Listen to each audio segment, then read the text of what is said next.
نبی کریم صلی اللہ علیہ وآلہ وسلم نے فرمایا، اے میری امت کے لوگوں، جو مجھے اللہ کہتا ہے میں وہ بات سناتا ہوں۔ پھر فرمایا، اے میری امت کے لوگوں، کیا میں تم کو عطا نہ کروں؟ کیا میں تم کو بخشش کے لیے کلمات نہ دوں؟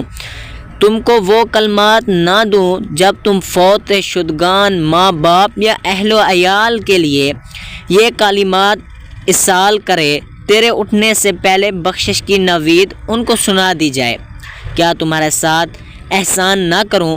10 نصیحتیں ہیں کہ جب تم کرو اللہ تعالیٰ تمہارے گناہ بخش دے، اگلا پچھلا پرانا نیا جو بھول کر کیا گیا اور جو قصدن کیا، چھوٹا اور بڑا اور پوشیدہ اور ظاہر۔ اس کے بعد یہ کلمات تعلیم فرمائے جس سے انسان کی بخشش اور ان کے والدین اور رشتہ دار جو فوت ہو گئے ہیں ان کی بخشش کے لیے یہ کلمات تعلیم فرمائیں۔ بسم اللہ الرحمن الرحیم۔ السلام علیکم ورحمۃ اللہ وبرکاتہ۔ محترم ناظرین، حضرت عائشہ صدیقہ رضی اللہ تعالی عنہا بیان فرماتی ہیں کہ میں نے حضور اقدس صلی اللہ علیہ وآلہ وسلم کو نصف شعبان کی شب دیکھا کہ آپ سجدے کی حالت میں دعا مانگ رہے تھے۔ پس جبرائیل علیہ السلام نازل ہوئے اور عرض کیا کہ اللہ تعالیٰ نے آپ کی شفاعت پر آپ کی 1/3 امت کی مغفرت فرما دی ہے۔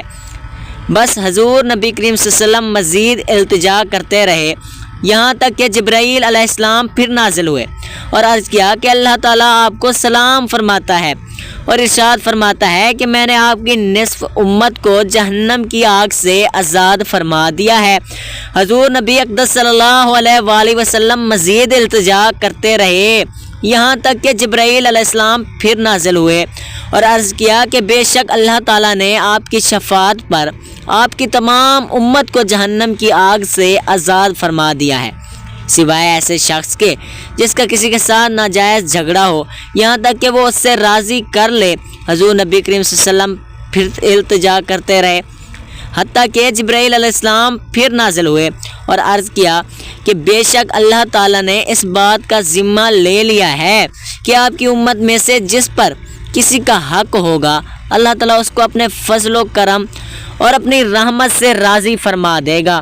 چنانچہ حضور نبی کریم صلی اللہ علیہ وآلہ وسلم اس بات سے خوش ہو گئے۔ جب دوسرا شعبان آیا تو حضرت عائشہ صدیقہ رضی اللہ تعالیٰ عنہا بیان کرتی ہیں کہ جب نصف شعبان کی شب ہوتی تو نبی کریم صلی اللہ علیہ وآلہ وسلم میرے بستر سے نکل جاتے۔ پھر حضرت عائشہ صدیقہ رضی اللہ تعالیٰ عنہ نے کہا کہ اللہ کی قسم ہمارے بستر کی چادر ریشمی تھی، نہ سوتی۔ ہم نے کہا کہ سبحان اللہ، پھر وہ کس چیز کی بنی ہوئی تھی؟ آپ نے فرمایا کہ اس کا تانا بکری کے بالوں اور بانا اونٹوں کے بالوں سے بنا ہوا تھا۔ آپ نے فرمایا کہ مجھے خدشہ ہوا کہ شاید آپ اپنی دوسری ازواج میں سے کسی کے پاس تشریف لے گئے ہیں۔ میں آپ کو تاریکی گھر میں ڈھونڈ رہی تھی، میرا پیر آپ کے پیر سے ٹکرایا۔ اس وقت آپ صلی اللہ علیہ وآلہ وسلم سجدہ ریز تھے اور آپ یہ دعا پڑھ رہے تھے، ترجمہ: اور میرا دل تجھ پر ایمان لا چکا ہے، میں تیری نعمتوں کا اقرار کرتا ہوں اور اپنی بڑی لغزشوں کا اقرار کرتا ہوں۔ میں نے اپنی جان پر تجاوز کیا، پس تو مجھے بخش دے، بے شک تیرے سوا گناہوں کو کوئی بھی نہیں بخشے گا۔ میں تیری سزا سے تیری معافی کی طرف آتا ہوں اور تیرے غضب سے تیری رحمت کی طرف آتا ہوں اور تیری ناراضگی سے تیری رضا کی طرف آتا ہوں اور مجھ سے تیری ہی پناہ کی طرف آتا ہوں، اور میں تیری ایسی حمد و ثنا نہیں کر سکا جیسے تو خود اپنی حمد و ثنا کر سکتا ہے۔ حضرت عائشہ صدیقہ رضی اللہ تعالی عنہا فرماتی ہے کہ حضور نبی کریم صلی اللہ علیہ وآلہ وسلم کھڑے ہو کر اور بیٹھ کر نماز ادا کرتے رہے حتیٰ کہ صبح ہو گئی۔ آپ صلی اللہ علیہ وسلم کے پاؤں مبارک سوج گئے تھے، میں آپ کے پاؤں مبارک دبا رہی تھی۔ چنانچہ میں نے عرض کیا کہ آپ پر میرے ماں باپ قربان ہوں، آپ نے اپنے آپ کو بہت تھکا دیا ہے۔ کیا یہ بات نہیں ہے کہ اللہ سبحانہ و تعالیٰ آپ کے طفیل، آپ کے اگلوں اور پچھلوں کے گناہ معاف فرما چکا ہے؟ آپ نے فرمایا کیوں نہیں؟ اے عائشہ، تو کیا میں اللہ تعالیٰ کا شکر گزار بندہ نہ بنوں؟ کیا تم جانتی ہو کہ اس رات میں کیا ہوتا ہے؟ میں نے عرض کیا کہ یا رسول اللہ صلی اللہ علیہ وآلہ وسلم، اس رات میں کیا ہوتا ہے؟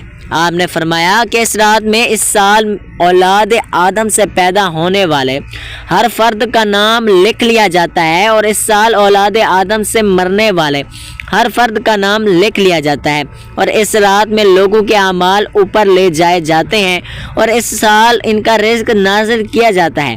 میں نے عرض کیا کہ یا رسول اللہ صلی اللہ علیہ وآلہ وسلم، کیا کوئی شخص اللہ تعالیٰ کی رحمت کے بغیر جنت میں داخل ہوگا؟ آپ نے فرمایا کوئی شخص بھی اللہ کی رحمت کے بغیر جنت میں داخل نہیں ہوگا۔ میں نے عرض کیا یا رسول اللہ صلی اللہ علیہ وآلہ وسلم، آپ بھی نہیں؟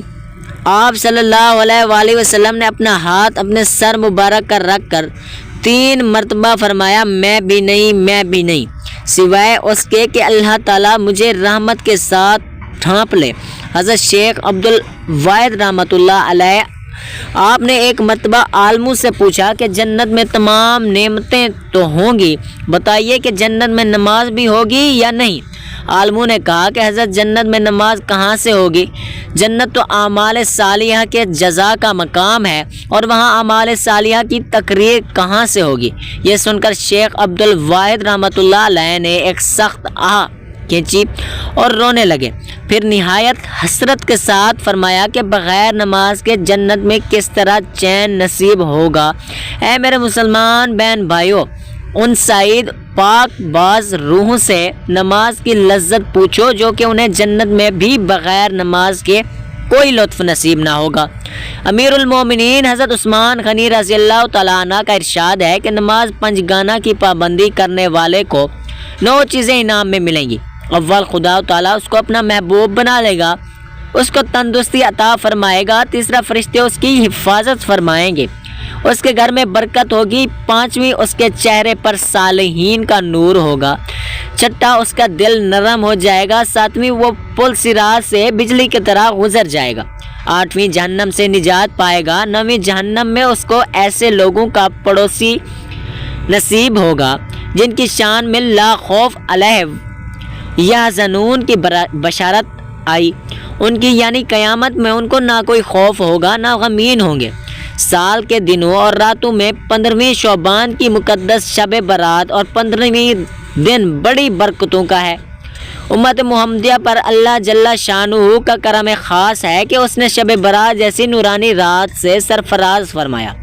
یہ رات ہر سال آتی ہے اور چلی جاتی ہے، لیکن کتنے غافل اور کاہل ایسے ہیں جو اس کی قدر نہیں کرتے اور سو کر پوری رات گزار دیتے ہیں، اور ان سے بھی بدتر وہ ہیں جو اس مقدس رات کو کھیل تماشوں اور لغویات کی نظر کر دیتے ہیں۔ بڑے خوش قسمت اور نیک بخت ہیں وہ اللہ تعالیٰ کے اطاعت شمار بندے جو اس رحمت بھری رات اور نور و نقحت میں ڈوبی ہوئی سب کو قدر و منزلت کی نگاہ سے دیکھتے ہیں اور اس میں اپنے مولا کریم کو یاد کرتے ہیں۔ مقدس اور رحمت بھری بارگاہ اور اپنے گناہوں پر پشیمان شرمندہ ہو کر توبہ استغفار کرتے ہوئے اسے گزارتے ہیں، اور غرباء و مساکین پر صدقات و خیرات کرتے ہیں، غرباء و احباب کو تحائف سے بھی نوازتے ہیں، اور ساتھ ہی شہر خاموشاں آرام کرنے والے محرومین متعلقین کو بھی نہیں بھولتے۔ ان کے لیے بھی فاتح و اس سال ثواب کا اہتمام کرتے ہیں۔ یقیناً زندوں کے ساتھ اس دنیا فانی سے کوچ کرنے والے ہمارے بھائی بھی ہمارے احسان و کرم اور امداد و نصرت کے مستحق ہیں، لہٰذا مبارک راتوں اور مقدس ایام میں ضرور انہیں بھی یاد کرنا چاہیے۔ حدیث پاک میں آیا ہے، اگر تم نے کوئی اپنے بھائی کو نفع پہنچا سکتا تو اسے پہنچاؤ، بحوالہ مسلم شریف۔ اور صدقہ خیرات، تلاوت قرآن پاک، ذکر و خیر کا ثواب اگر کسی مرحوم کو پہنچایا جائے تو یقیناً ان کو پہنچانا ہے اور ان کو اس سے فائدہ ہوتا ہے۔ اس پر احادیث کثیرہ شاہد ہے۔ امت مسلمہ میں کوئی بھی اس کا منکر نہیں، اور جو منکر ہے وہ یقیناً گمراہ اور مسلمان کا بدخواہ ہے۔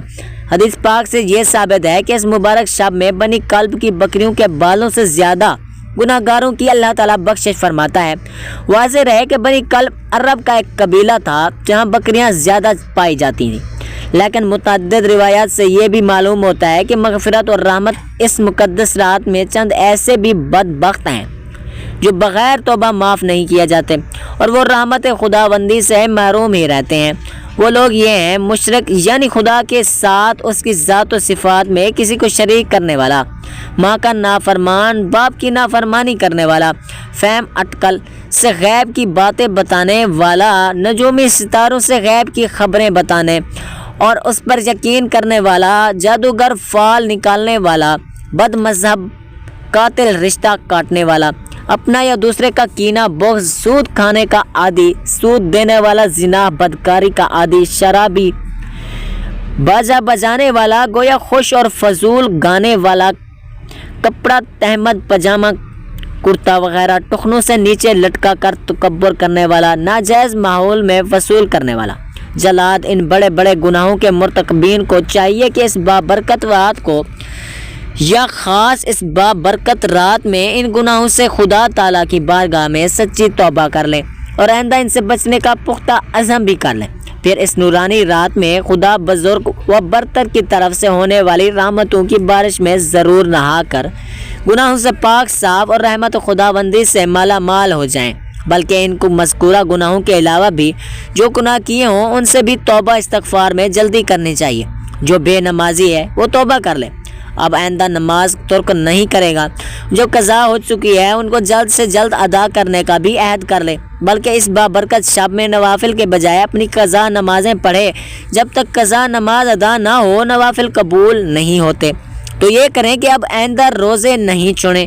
جو چھوٹ چکے ہیں ان کو جلد ادا کرنے کا عہد کر لیں۔ اپنے مالوں کی زکوٰۃ نہ دینے والے توبہ کر لیں کہ اب پورا حساب کر کے زکوٰۃ نکالیں گے، جو خدا کا بھی حق ہے اور بندوں کا بھی، اور آج تک جو زکوٰۃ ذمے ہے باقی ہے اس کو بھی جلد تر ادا کرنے کا عہد کریں، بلکہ جس قدر ہو سکے جلد از جلد عطا کرنے میں لگ جائیں۔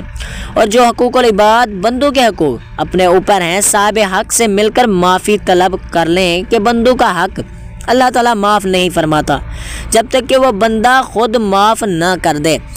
جس کا کسی پر حق ہے، بندوں کے چند حقوق یہ ہیں: مثلا کسی کا مال یا جائیداد ہڑپ کر لیا، قرض لیا، کسی کو گالی دی، کسی کی آبرو ریزی کی، کسی کی غیبت کی، کسی کی چغلی کی، کسی کو ناحق مارا، کسی کا مذاق اڑایا، یا استاد اور ماں باپ کی نافرمانی کی، پڑوسیوں کے حق کی ادائیگی میں کوتاہی کی، ان کو ضرور معاف کرا لیں۔ اور جو چیزیں مال و جائیداد وغیرہ واپس کرنے کے لائق ہیں واپس کر دیں یا صاحب حق سے دستبردار کرائیں تاکہ آخرت کے مواخذہ سے بچ جائیں اور شب برات کی برکتوں سے بھی مالا مال ہو جائیں۔ شب برات میں غسل کرنا مستحب ہے تاکہ شب بیداری میں مدد ملے اور اس سے عظمت و فضیلت بھی ظاہر ہوتی ہے، اس لیے کہ اس شب میں لوگوں کے رزق اور موت کے پروانے تقسیم ہوتے ہیں۔ حضرت ابو امامہ باہلی رضی اللہ تعالیٰ عنہ سے روایت ہے کہ حضور نبی کریم صلی اللہ علیہ وسلم ارشاد فرماتے ہیں کہ 5 راتیں ہیں کہ ان میں دعا رد نہیں کی جاتی: رجب کی پہلی رات، شعبان کی 15ویں رات، شب برات جمعہ کی رات، عید الفطر کی رات اور بقرہ عید کی رات، 10ویں ذی الحج کی شب۔ نبی کریم صلی اللہ علیہ وسلم نے حضرت عباس رضی اللہ تعالیٰ عنہ سے فرمایا: اے چچا، کیا میں تم کو عطا نہ کروں؟ کیا میں تم کو بخشش نہ کروں؟ کیا میں تم کو نہ دوں؟ کیا تمہارے ساتھ احسان نہ کروں؟ 10 خصلتیں ہیں کہ جب تم کرو تو اللہ تعالیٰ تمہارے گناہ بخش دے گا، اگلا پچھلا پرانا نیا، جو بھول کر کیا، جو قصدہ کیا، چھوٹا اور بڑا، پوشیدہ اور ظاہر۔